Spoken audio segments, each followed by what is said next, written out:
Ball circle, Independence Lady Patriots taking on Winfield Lady Generals. Start top of the first. Riley McClellan hits it to short.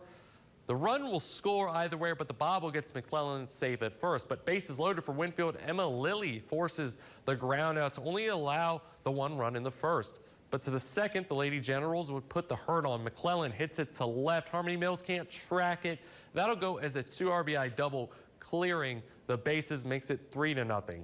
Now with one on, Brooklyn Cole, well, she'll launch one deep to center, and that one's out of here. It makes it 5-0 Winfield. They tack on one more. Emery Nelson hacks at one. It'll land in right. Makes it 6-0 after 2. Indy would get on the board, though. Bases loaded, and the wild pitch sends Allie Hypes in to score, makes it 6-1, as there would be a lot more scoring from there, but Indy would still fall in an offensive onslaught, 20-12.